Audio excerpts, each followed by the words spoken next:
the channel manually. That should be fairly straightforward. Anyway, so the first talk for today is Nathan or Nada Hara on an optimal exoplanet detection criterion. Thank you, Louise, and thank you to the organizer for presenting this talk. So in this talk, I'm going to tackle a very clear question, which is the following. So far, exoplanet detections have been claimed based on various statistical significance metrics, false alarm probability, SNR, base factor, whatever. And you would typically claim the detection of an exoplanet if the false alarm probability is below a certain threshold, 0.4% or even less, or a base factor greater than 150, and preferably more. But there is no guarantee that any of this is actually optimal in any kind of precise way. So I wanted to ask directly, what is the optimal exoplanet detection criterion? And this raises three sub-questions. First, what do we mean by it? Once we have defined what our aim is, what is the optimal solution, and how does it perform compared to other criteria? And every details are in these two publications. This one is from a statistician's perspective, and this one from an astronomer's perspective. Okay, so what do we mean by optimal detection? First, I'm going to define a general likelihood model. Here I have the data. Here I have the orbital elements of planet J, and I have n of them, and I have all other parameters. So this can be hyperparameters of the Gaussian process, offset, trends, whatever that is not planetary.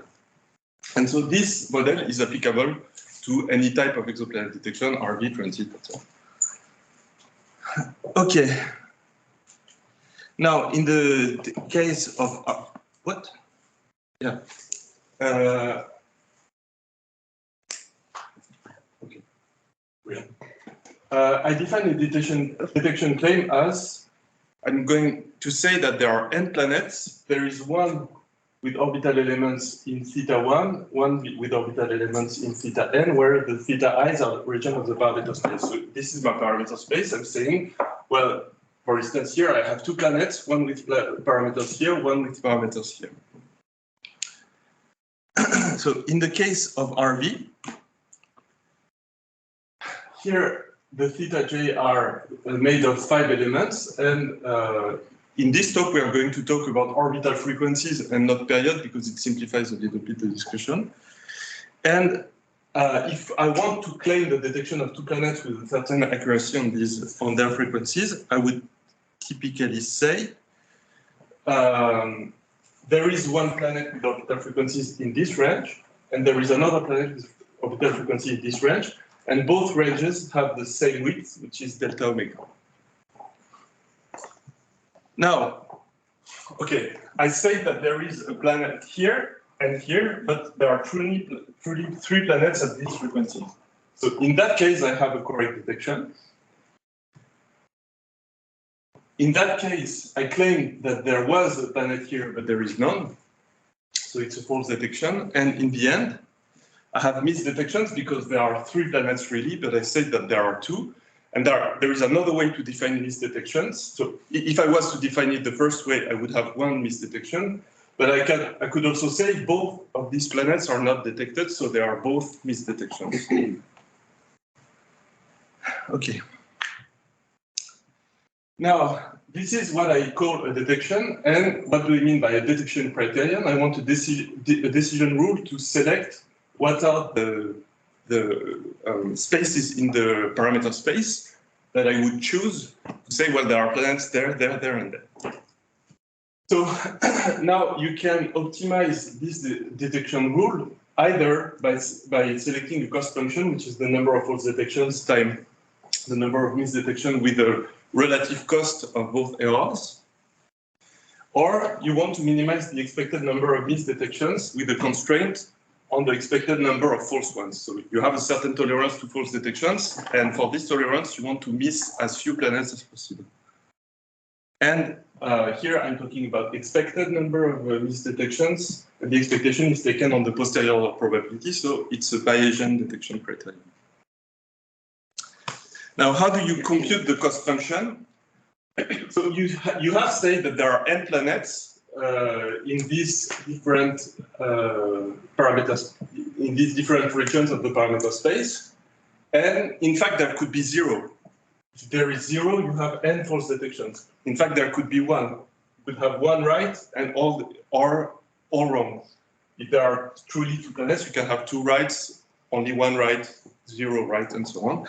And so when you break down the cost like this, you end up with a nice and easy formula for the criterion that you want to optimize. So now we have defined the problem, what is the optimal solution. And first, I want to get rid of one case, which is where I'm going to claim planets with overlapping detection regions, or even when they are very close to each other. And this is what motivates the hard part of the theory. This is what requires to do a little bit of math to understand what's going on. But now, if you make the simplifying assumption that at no point whatsoever can 2 planets be closer than 2 omega if my width of detection claim is delta omega, then everything's going to be fine. Everything becomes simple. So if we want to minimize the cost function or minimize the number of width detections with the constraint on the false detections, both problems have the same solution. And this solution is simply to compute the probability that you have a planet with the frequency in this interval. So I fix this frequency interval. What is the probability that I have a planet in there? I call it the true inclusion probability. And as I slide this interval across the orbital frequency range, then I would have something like this. This is for HD 10180. And what do I represent here? In blue, I represent minus log 10 FIP, and the FIP, the false inclusion probability, is 1 minus the probability that there is a planet. So this is the probability that there is no planet. And here, minus log 10 equal 13, it means that the probability that there is no planet is 10 to the minus 13. So there is no way there is no planet. Here is or alternatively, it's obvious that there is a planet. And here it's a little bit less obvious. There's 1 in 10,000 or 1,000 chance that there is no planet. Okay. There's a question. Just quickly, you said you were sliding the delta omega. Yep. And calculating this frequency of planet. You slide it with 2 delta omega each time. No, I just slide it continuously. I just don't want 2 planets in the system to be too close to each other. Okay. If the prior forbids it, which it does, because except for co-orbital planets, you wouldn't have planets on the same frequencies. But if you had co-orbital planets, you could search for a space in frequency and phase. And then you couldn't have 2 planets at the same frequency and phase. So it's an assumption which is always true to some extent. And so, sorry, Nathan, but for people who haven't, read your previous papers on the FIP itself, yep. It may not be immediately clear how they would go and compute this probability as they stand. And you just introduced my next slide. So this I call a FIP periodogram, and how do you compute it? So I want to compute the probability that there is a planet in there. But now I can restrict my claim to if I have k planets in my model. And then I weight this probability by the probability that there is k planets. And this is easily obtained by the base formula. And now, how in practice would you proceed? Well, this is something that you can get from your post-processing of your evidence calculation, and this is the evidence. So, I mean, you can compute the FIP or the true inclusion probability already from the software that you're using. It's just a different post-processing. Okay, now there is one computational trick which might be handy. If the RV of one planet, you can express it as A cos true anomaly plus B sine true anomaly. And more generally, the radial velocity, you can express it as a combination of nonlinear parameters and linear parameters. So the model depends linearly on x. And if you put a Gaussian mixture prior on x knowing theta, so it doesn't have to be the same every theta, then you have an analytical expression of the marginalization, and you need to explore 3 parameters instead of 5. And the fact that you can have a Gaussian mixture prior allows for several populations. So you could have a prior on the mass which corresponds to Neptune's, Earth, Jupiter-like planets, Saturn-like planets, and so on.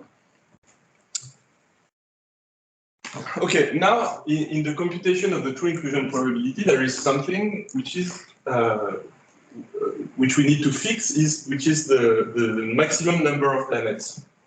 Because I need to be able to detect the posterior probability here, and I absolutely need to compute the denominator. So the higher is nmax, the more computationally intensive it's going to be. So for a fixed nmax, what you do is to compute several runs of your posterior distribution calculation, and then you can check that the phi parallelogram does not change too much. Now that you are sure that for nmax your result is reliable, then you increment it and see if the phi parallelogram changes or not. So this way you can have a sort of convergence at some point. If you keep adding potential planets in the model, anyway, none of them is going to be very statistically significant, so the figure is not going to change, so you don't need to keep adding planets in the model. And okay, so how does it perform? I generated a very simple example. I have 80 timestamps which are taken from a real system, and I generate 0, 1, or 2 planets in there. Circular planets, log uniform period, Rayleigh prior on K, and uniform on phase. And I'm going to search for these planets using the same priors as I used to generate the model, because here I'm working with a fixed model, and I want to assess if everything goes right, what is the performance of my new criterion. So now I can analyze these datasets with a periodogram and say, well, I take the maximum peak of the periodogram. If it's above a certain threshold, then I would say that I have a detection. I also use a L1 periodogram. L1 periodogram is instead of fitting one sign as a function of period, here all the Fourier spectrum is my unknown, and I'm searching for a Fourier spectrum with the maximum number of zeros. It's based on sparse recovery, and it's very fast because it's a convex problem, and you can check out the code. Then 5 more minutes? Yep. So here I would say that there is a planet because there is a maximum of the periodogram, but it's a false detection. And here I would say that there is a detection at the maximum of this periodogram, and this is a true detection because the true location of the planets is represented in red here. Okay, now to compare the different methods, I will change the detection threshold, change the FAB threshold, base factor detection threshold, Phipps threshold, and so on. And as I become more and more stringent, I will have more and more missed detections and less false detections, right? Because if you have a base factor of 150, you will still have a few false detections. If it's 10,000, I will have less false detections, and so on. And now I represent the results of the different methods, the total number of mistakes missed plus false detections as a function of the false detections, and you see that the FIP is pretty consistently outperforming the other methods. Here it's in the white noise simulation case, here a red noise simulation case. And you can get up to 15 to 30% more true detections for a tolerance to false ones. A nice feature of the FIP is that it's very easy to interpret. It means that if you have n independent detections with a FIP P, Pn of them are correct. So here I'm in the simulation, I take all the detections that have a FIP of 50%, and I'm looking how many are correct. Well, that's 50%.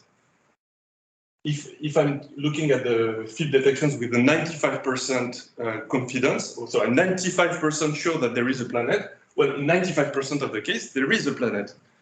And I think that's a nice feature of this detection threshold, which is easier to interpret to me than the base factor, which is 150. Yeah, why not?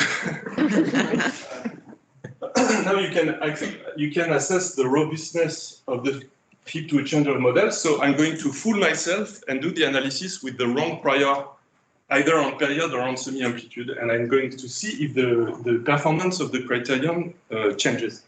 And the bottom line is that both for the detection with base factor and fit, if I have a prior on semi-amplitude which is completely wrong, so instead of having a Rayleigh prior, I have a log uniform prior, then the performance degrades very much and it's getting closer to the L1 periodogram.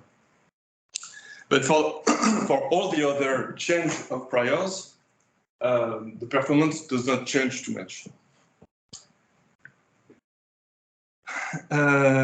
Yeah, so in fact, this work, the initial motivation of this work was due to João Faria, who presented in 2017 at the EPRV3 the analysis of HD 10180.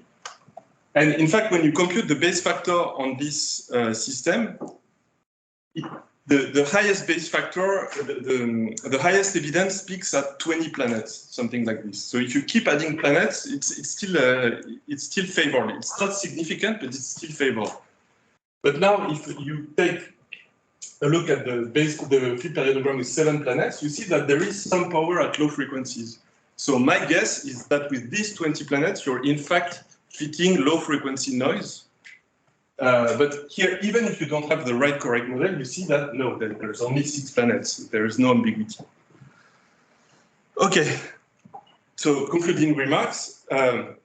When you analyze RV, at some point you will have to deal with the Doppler shift because this is the only way you can access 2 planets. So at some point you will have to deal with the RV time series, either as a parameter of your model, modeling the whole spectrum, or extracting the RV from the time series of spectra. And the approach I took here is I choose an explicit model for everything that is not RV, that is not due to planets. Within this model, I'm searching for an optimal detection criterion, and I evaluate the robustness of the results. The other approach is to say, well, actually, I want a result. I'm not interested in modeling it explicitly, but I want a result which does not depend on all these nuisance signals, which is the approach that you're going to present right after talk. Or you could use a Gregory type approach where you have apodized sign functions, and you want to know if what is best fitting the data is something which is periodic for a while, but then it vanishes, or if it's periodic from the beginning to the end of the data. In the sun, you would see, for instance, that you have a pretty consistent signal at half the rotation period. So this type of method is also useful to explore the data in a sort of non-parametric way. And, okay, now to conclude, if our initial assumption is this, then we have an optimization criterion. But I think it's still worthwhile to explore different approaches because there might be something unexpected in the data. And if you use always the same models, it's something that you will have a hard time finding. And that's all I have to say.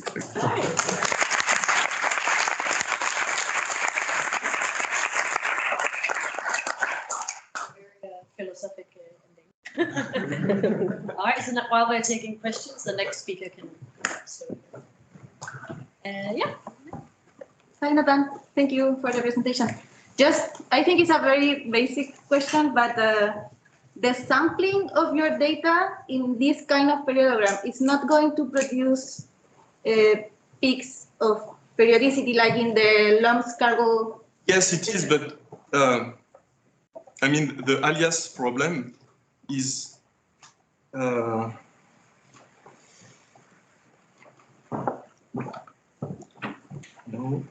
where is it?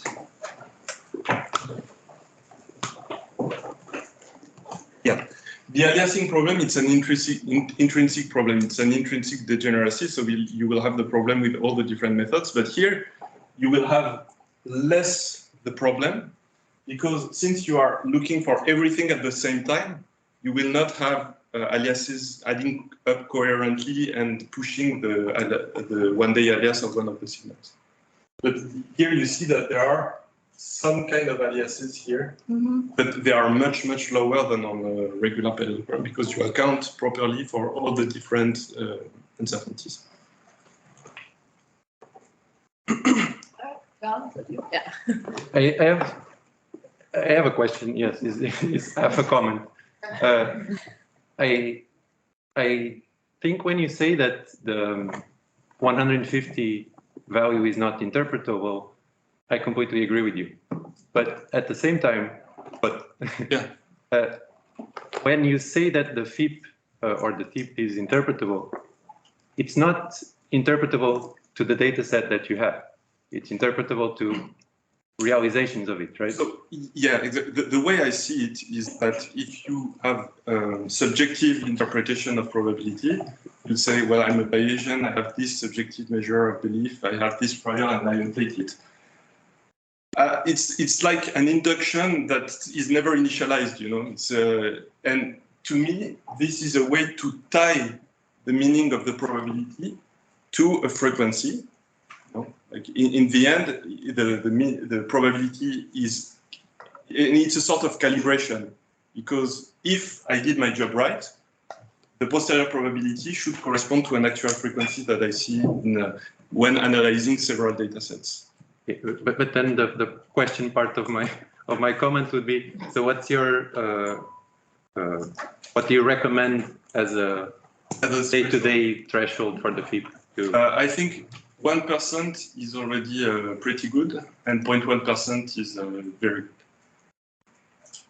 But do you think that rather, if you really want to assess the robustness, you need to change the prior on semi-amplitude, and I think it's something that we are not really aware of in the community, are not enough, which is how much the significance can change depending on the prior on semi-amplitude. How does false inclusion probability is similar to or different from the false alarm probability? Is that similar or? It's very different. Okay. In the sense that it computes completely different quantities. I mean, the false alarm probability is based on a null hypothesis here. So yeah. To me, the way to differentiate between the two is in the false alarm probability, you have this absolute model. You have one absolute model, which is your null hypothesis, and you want to reject it or not. Okay. In the Bayesian framework, you have these different alternative hypotheses, and you are all ranking these different hypotheses. So in one case, it's an absolute test, which is not exactly what you want. And in the other case, it's just ranking different hypotheses, which are all explicit. Thank you. All right, we have a question in from Eric Ford.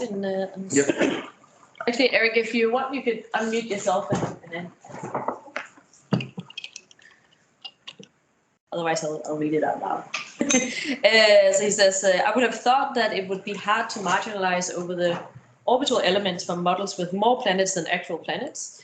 Could you comment on the accuracy of numerical estimation of the inclusion terms because of that scenario? Something I didn't mention is that to compute these FIP parallelograms to explore the parameter space, we use Polycarb, a nested sampling algorithm, which seems to be very good because we tried these calculations on a lot of data sets that we have analyzed with other methods. And Polycarb seems to be very good at exploring the period space. And now you could. I mean, I have no more precise answers than saying you should repeat the calculation and see the periodogram changes with different runs, and see the periodogram changes if you add more planets in the model. But I think a more thorough exploration of convergence properties would be nice. Yeah, let's take one more. Hajan? Yeah. So for fitting this planet parameter, so you put all informative prior on other parameters, right? I mean, so you put that prior on the frequency, I mean, the period. For example, the semi amplitude. So you mean if I put informative? Yeah, when you do the sampling, when you calculate the posterior distribution. Yes. So you put a frequency prior on the frequency like that. And what about other orbital?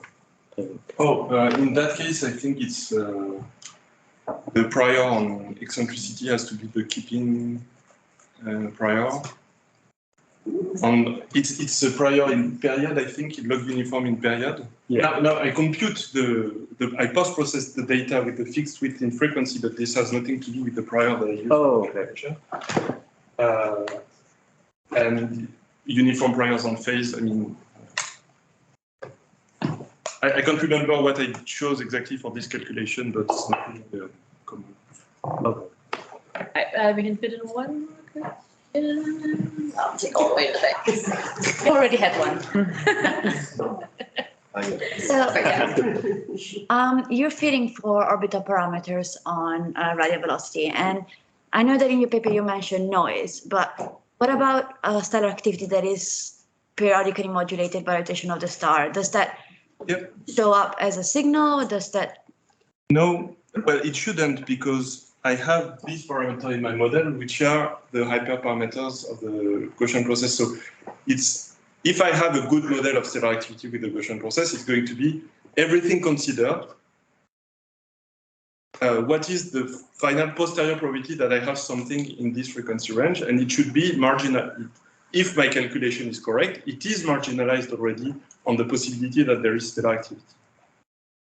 So it should suppress, if my model is correct, it should suppress the peak, which is due to stellar activity. But our model is never correct. No. and hence